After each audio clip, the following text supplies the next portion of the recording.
Welcome to my home. I'm really happy to have a chance to share with you guys some of the things I like to do. It would have been a lot more fun if we was all together so you guys could help me with this demonstration and I can show you just how easy it is to make some of these things. Well, while I'm doing this demonstration, I want you to imagine we are together and I'm going to imagine your smiling faces out in the audience watching.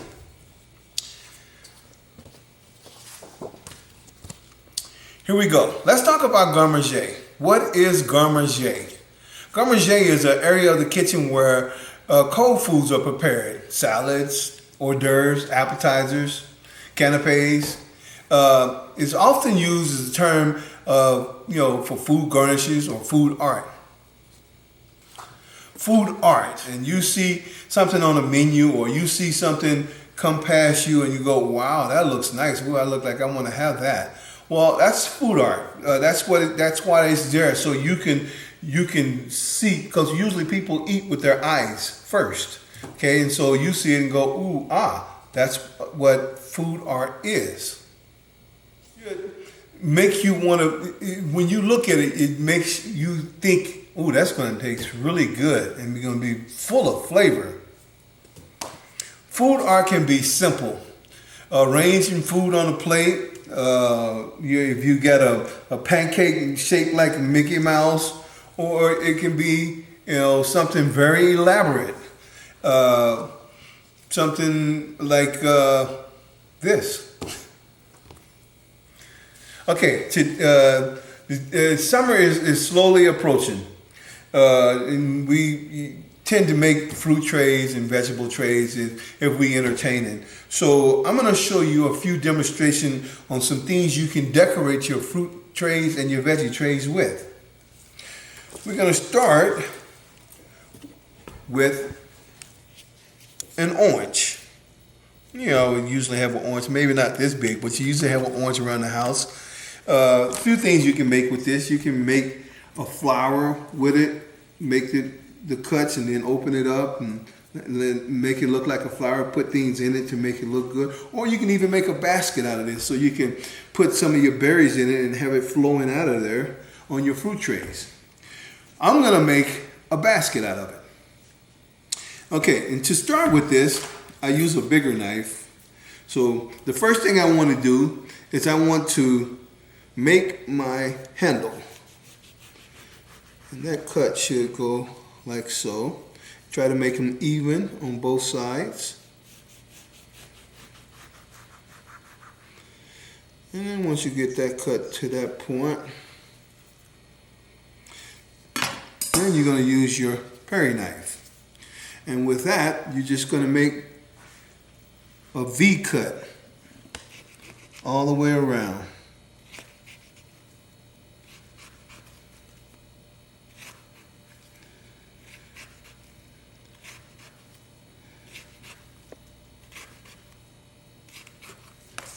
Take that part off, discard it. You can actually even use this part for part of your decoration if need be. Then you go to the other side and do the exact same thing. Start with your V's.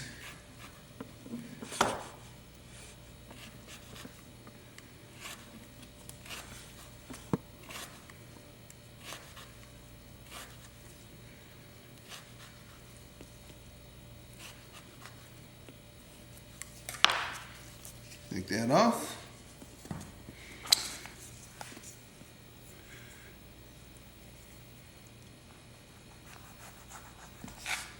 Makes it easier to work with.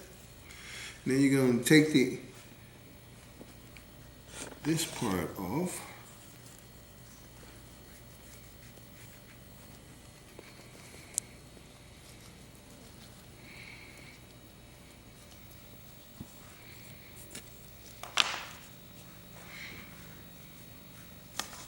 And you want to make sure you clean up your handle really nice. Makes it nice and beautify it.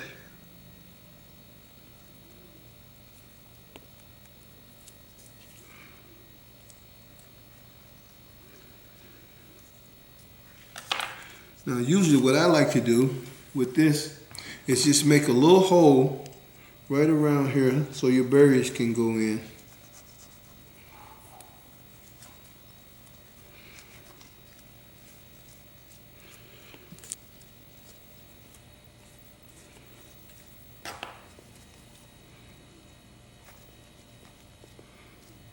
And once you hollow that out a little bit, you got a nice place to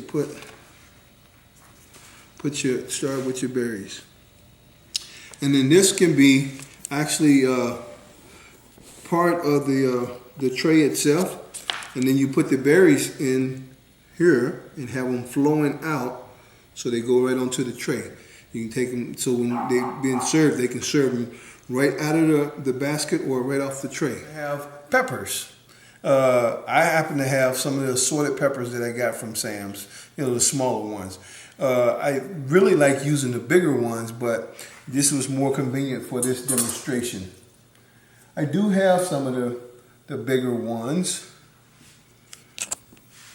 that I've done previously, and it's already sitting in the cold water. So with the bell peppers or jalapeno peppers, these are the one you want to use. You do the same thing. You make a series of V's. And the longer you make those lines, the more that the flower will actually open up for you.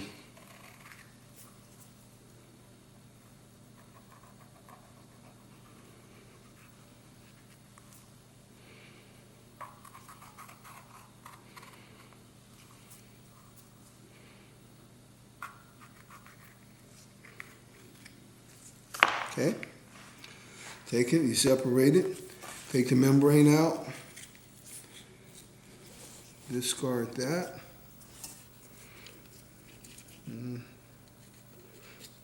That allows the flower to actually open up. And once you get it to that point, you set it in some cold water so it'll be able to blossom. Do the same with this side, only this part has the seeds in it, so you want to leave the seeds because it adds a little flair to it. Okay, and as long as you separate it to where the stem will actually open up, you're good to go. Same thing, put it in the cold water, and after sitting in cold water for overnight, or if you have to do it in a hurry, you want to do it within an hour or so, you just take some ice and get the water extremely cold, because the colder it gets, the more the flower blossom. Okay? And then last we're going to do are green onion flowers. I love these because you can put those on just about anything and make it look nice. I use them on cheese trays, fruit trays, veggie trays, so on and so on. This one's very simple. You take it and you make some nice thin lines all the way. Just rotate the green onion and try to make them as thin as possible. Some will be short and some will be long. That gives you the more of the curl to it. And once you go all the way around, you just kind of do this to make some more curls. Go down a little farther. It don't look like much now, but after you sit it in the cold water,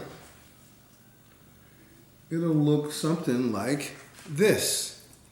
So that can go on, just like I said, just about anything. I did pull out some berries and decorated the orange basket just so you can get an idea. Have a few strawberries that you make the same V's all the way around. Put a little berry inside of it to make it look like that's part of the bud and part of it. It's a lot of different things you can actually do with that. Even with this part here, you can use that to actually bring that up some. Okay, we're not going to do that with that one right now because I don't think. Okay, like so.